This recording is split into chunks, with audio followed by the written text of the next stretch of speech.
Hola, les doy la bienvenida a Librede, un lugar dedicado al audiocuento donde cada semana presentamos un espacio nuevo para tu imaginación. Si te gusta lo que escuchas, suscríbete, danos un like o recomiéndanos con tus amigos.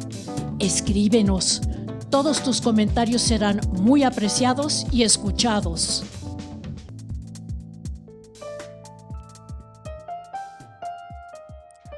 Las paredes hablan. Las paredes oyen y hablan. Todo el mundo lo sabe. Entre más viejas, más enteradas y a veces más chismosas. Así eran las gruesas paredes de adobe en la casa de las hermanas B. Las que daban a la huerta familiar estaban impregnadas de granada, mango, hierbas de olor y el aroma del café que se tostaba en un área descubierta cuando los cafetales habían rendido sus frutos.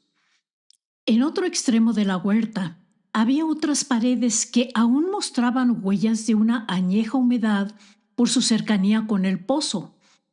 En el fondo del pozo, seco por tantos años, las paredes susurraban las confidencias de las hermanas B, que permanecieron largas temporadas en su interior, ocultando su honor de las gavillas.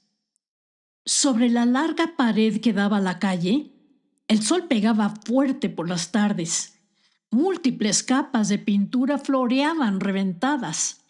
A veces, el viento desprendía de ese muro hojuelas de pintura que volaban por los aires, regando palabras de amor tardío, remembranzas, algunos reproches, reconciliaciones y tristezas por los años perdidos.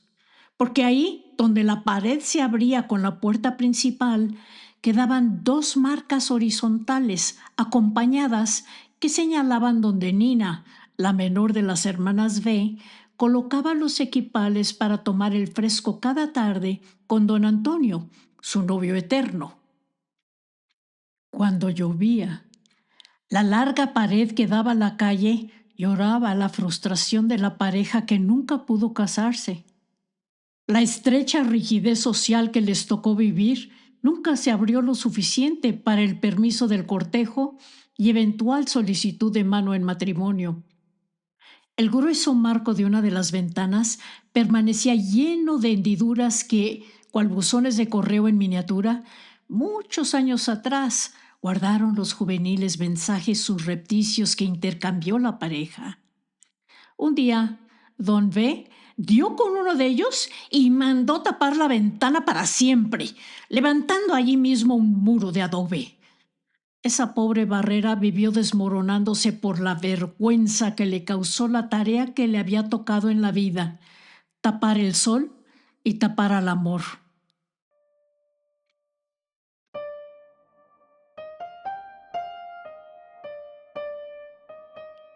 Fue en los tiempos en que arreciaron aún más las gavillas, cuando ese mismo padre autoritario metió buena parte de su oro en un cofre de roble que ocultó en alguna parte de la casa. La gente rumoró que en el interior de uno de los gruesos muros. Contrario a la costumbre que tienen las paredes de escucharlo todo, a ninguna le quedó totalmente claro cuál de ellas había quedado como depositaria del tesoro. El padre luego jaló a Tita, la mayor de las hermanas B, hasta la iglesia del pueblo y allí, bajo la mirada de San Judas Tadeo, susurró en el oído de su hija dónde encontrar el dinero cuando él faltara. Las paredes de las iglesias escuchan tantas cosas que pronto las confunden y olvidan todas. Por eso la gente deja veladoras, retablos y milagritos ante los altares como testimonio de sus oraciones y favores recibidos. Sabiendo esto, don B confió a Tita, en ese lugar, la ubicación exacta del oro de la familia. Sabía que las paredes de la iglesia escucharían y olvidarían, pero no se percató de que un arriero adormilado también había alcanzado a oír las indicaciones que él daba a su hija mayor. Aún sin haberlo visto con sus ojos, El oro brilló en el corazón del arriero, quien resolvió esperar un momento propicio para ir a buscar el botín. No tuvo que esperar mucho. Uno de los muros que integran el kiosco del pueblo acusa varios impactos de bala. Señala justamente la noche en que el padre de las hermanas B faltó.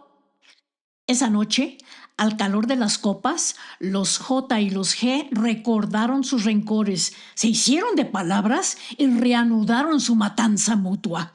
Una bala perdida alcanzó a don B frente al kiosco al tiempo que él corría a refugiarse en la cantina. 3 noches después, el arriero y sus 2 compadres se colocaron frente al muro posterior de la casa de las B.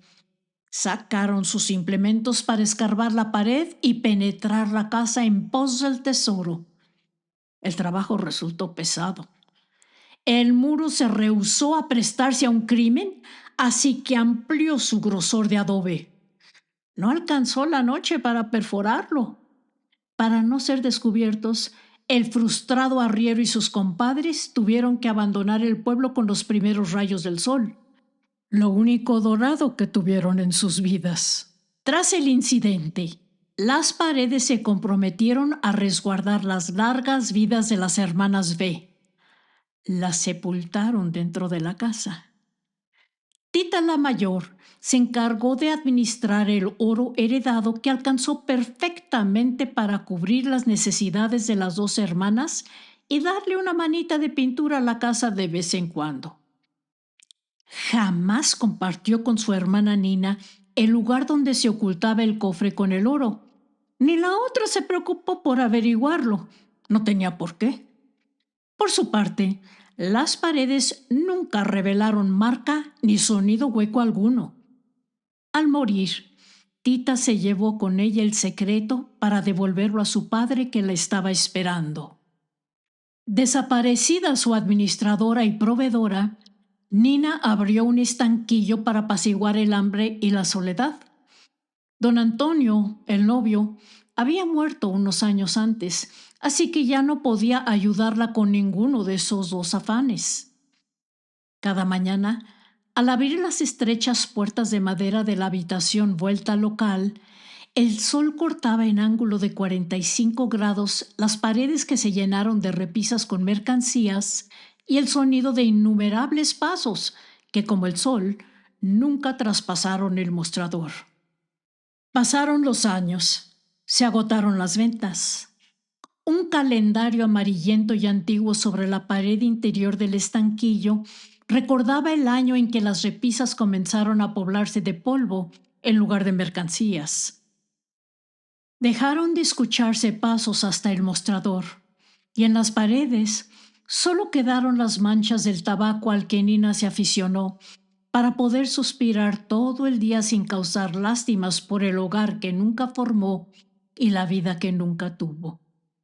Oculta tras el mostrador vacío, la pared la vio hacerse tan chiquita entre las colillas de cigarro que un día los vecinos la guardaron en la cama para que no se les perdiera. Desde allí, Nina podía contemplar las blancas esculturas sacras que adornarían su tumba. Eran su orgullo, y las compartía con los muertitos que desde tiempos de las revueltas yacían ocultos bajo el piso. Era el único secreto que Tita le había dejado para llenar su vida. Las llamas de fósforo de los huesos enterrados solían agradecerle con una ligera danza nocturna los últimos auxilios que, con riesgo de sus propias vidas, las hermanas les habían prestado a esos hombres que se refugiaron con ellas en los lejanos tiempos de la cristiada. La pared junto a la cama de Nina resguardaba las muchas manos pringosas que allí se apoyaron para preguntarle a la anciana dónde estaba el oro. Ella repitió pacientemente que nunca había poseído ese secreto guardado por su padre y Tita. Nadie le creyó. Las paredes de toda la casa fueron heridas por los martillos, picos y palas de los buenos vecinos que se acercaron con un pretexto cualquiera a la anciana cada vez más empequeñecida. Un día, la nina se fastidió de su encierro y su vejez. Decidió salir a buscar a don Antonio, así que muriendo, se fugó con él una noche.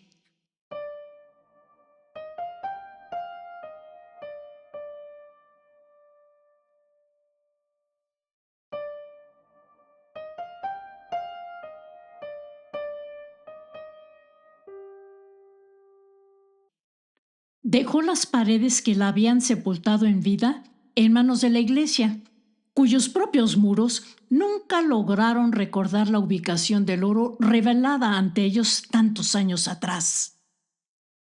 El silencio de los ladrillos, adobes, yeso y pintura obligó el ingreso de una máquina demoledora por la puerta principal de la casa de las hermanas B para arrancarle sus secretos. A su paso, la demoledora derrumbó la pared exterior que derramó las últimas palabras de amor que guardaba sobre la calle, donde se perdieron para siempre.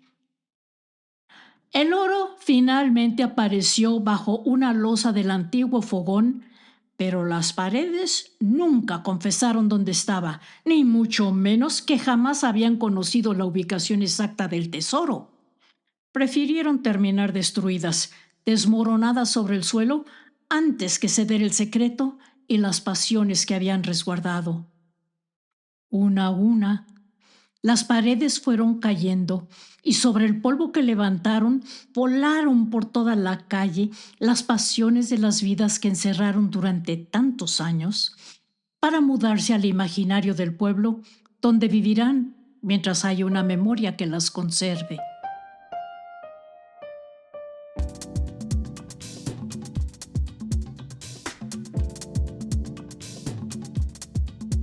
Y así termina el audiocuento de hoy. Suscríbete y nos escuchamos el próximo lunes en la siguiente edición de Libreve. Un podcast hecho para llenar tus ratos vacíos en el tráfico, en el quehacer, con imaginación.